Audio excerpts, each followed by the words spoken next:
Hi, my beautiful light bringers. So, you are an empath who feels other people's energies too deeply.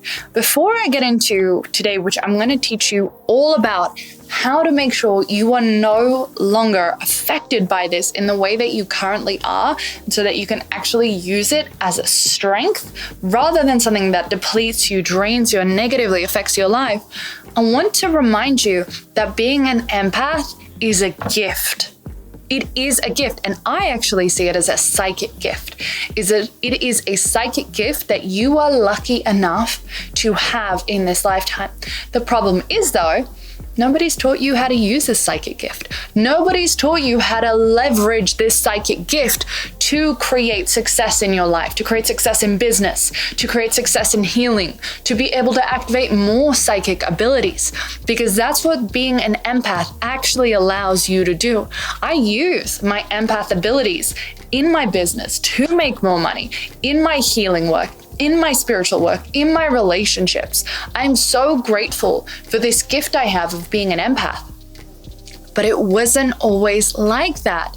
There was a time in my very early 20s, maybe even like late teenage years, where being an empath felt debilitating, crippling for me. And it was during this time that I was really starting to open up all of my energy. I was doing a lot of energy work, raising my vibrations, opening up more and more spiritually and energetically. And even though I've always been an empath, it's like the gift came online really strong and hard during this spiritual journey, which I'm sure a lot of you can relate to. And I remember at the time, I was working as a receptionist at an optometrist, and so there were a lot of people who were suffering, who were in pain that we were dealing with, and I would be debilitated. At the end of every single shift, I would be completely debilitated. I would have no energy. I would be exhausted. I would be grumpy. I would be crying. Like, I could cry at a drop of a hat. If someone came in and shared that they're going through something, I would just start crying because I would feel it, right? That's what an empath does.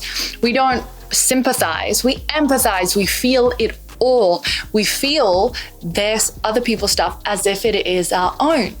And when we don't know how to work with that gift, it is debilitating, because here is someone coming along and saying, oh, I have this pain, or I'm suffering with this, and we're internalizing it and experiencing it as our own, and it is overwhelming, debilitating. And so I would come home at the end of every day and just be like, nobody talk to me.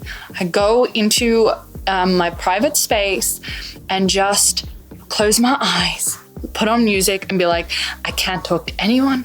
I can't see anyone for the next hour. I just need to be alone. And I would eat food, which would help me deal with the intense emotions and feelings I was having. And I would just have to shut the world out, literally dissociate, because it was too much.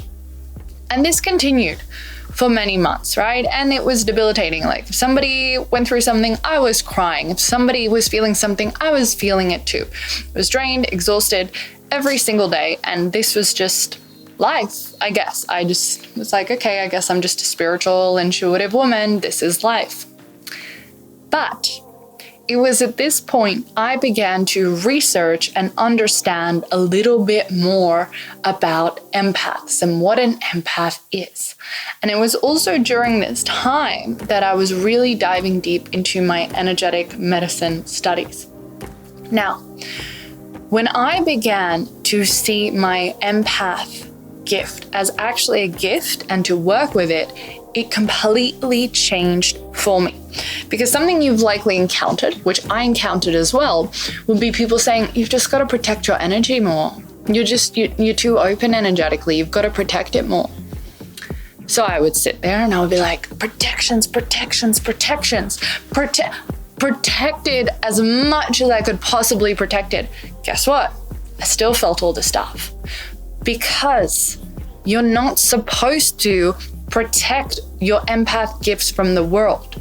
You're supposed to know how to navigate them and use them. The protection thing, it doesn't work for empaths, and there's a reason for that, right? It's because you being able to be in tune with the world around you is a gift. So what I began to do is, rather than looking at it like, let me just try and shut the world out and protect myself from it, which wasn't working, I began to see it as, if I feel something, it's my body, it's my energy system picking up on an energy, but I don't have to hold it. Because what most empaths do is, let's say somebody is like, I feel so sad, I've got so much sadness. And we go, oh, I feel the sadness too. And we hold it, right? Think of it like oxygen. You breathe it in and just hold it. You're like, oh, this oxygen is mine now, I'm not letting it go. This sadness is mine now, I'm not letting it go. But that doesn't serve an empath, right? Because we're just holding it. What we actually need to do is we need to go, I feel sadness from this person. That's interesting. Thank you, body, for letting me become aware that this is what this other person is feeling. And I'm going to let it out because it's not mine. It doesn't belong to me. And like oxygen, like breath, we breathe it in, we breathe it out. Breathe in, breathe out. And so as we're walking through the world, or as I'm working with a client, the client is going through something. Let's say they're like, I'm so angry at my husband. I'm I'm like, oh, I feel that anger. Great. Thank you, energy body, for letting me know. Isn't that an advantage for me as a healer to be able to be that perceived? Isn't it an advantage for me as a businesswoman to be able to perceive other people's emotions to that level? Go, ooh, she's feeling some real anger. Okay, great. We'll do some work on this. Thank you for letting me know, energy body. But now I release it. It's not mine. And it goes. And when I started to implement this, when I started to shift this, everything began to change. So I would go into work as a receptionist and someone would be going through something and I go, oh, I feel the pain and the stress. And I go, but it's not mine. Thank you, body, for letting me become aware this is what this person is doing, but it's not mine. And I'm releasing it. I'm letting it go.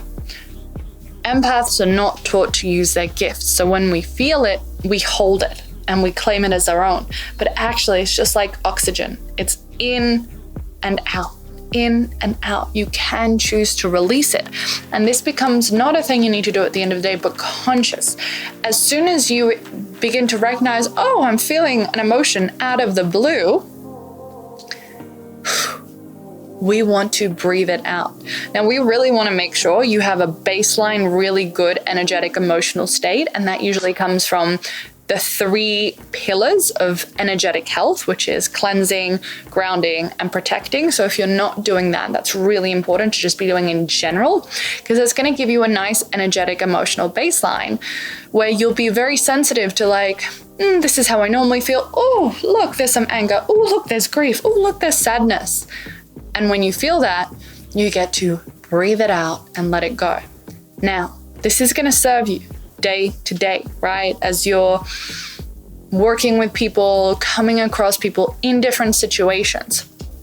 And naturally, guess what? If you're an empath, you are probably attracting people who love that you're an empath and are subconsciously, not intentionally, very rarely intentionally, energetic vampires or dumping on you. Right? Because they feel you're so present, you're so open. I don't know if you have a friend like that in your life at the moment who's like, oh, this is all my stuff, big dump. And you're just sitting there like, I'm collecting it all. And then they're like, I feel so much better. And you're like, I don't. Right? I don't know if you've ever had that experience. I'm sure if you're an empath, you have. It's a very common experience that we all have. Because we are great space holders. It's part of our gift. It's what makes me so good at what I do. However, we're not meant to collect it and hold it. We feel it, we perceive it, we let it go. We release it, right? And there is an element of energetic and emotional boundaries here as well. So as you're moving through life and you're consciously choosing to release and let go of emotions, I also want to speak to another situation, right? Because let's say that you are about to go into the city. Let's say maybe you live in a town or you live in the country and you're like, I have to go to the city. The city has some really intense energies. I'm usually drained. Or maybe you want to go to a concert, right? And you're like, there's going to be a lot of people. I'm going to be so sensitive. I don't want to be energetically drained for days to come afterwards. There are ways to look after your energy that isn't just protection, because you'll probably find that the protection doesn't work as well for you. Right. Now, here's why. An empath's energetic body is a little bit different to someone who's not an empath. So when I look at empaths' auric fields clairvoyantly, what I'll often see is like these little energetic tentacles, just like, let me tune into this person. Let me tune into that. Oh, I'm connected to this. And so they're connected to and tuned into so many people, so many different situations, so many different energies everywhere, like just plugged in, let me tune into that. So let's say you're walking through the city. You're not just like, I'm here in my happy energy bubble. You're like, ooh, that person, this building, this energy grid.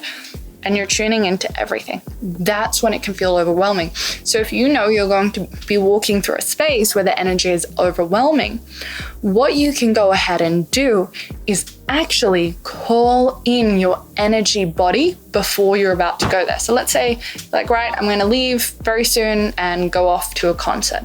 What you're going to do is you're going to say, okay, energy body, auric field, I call you back now to me fully.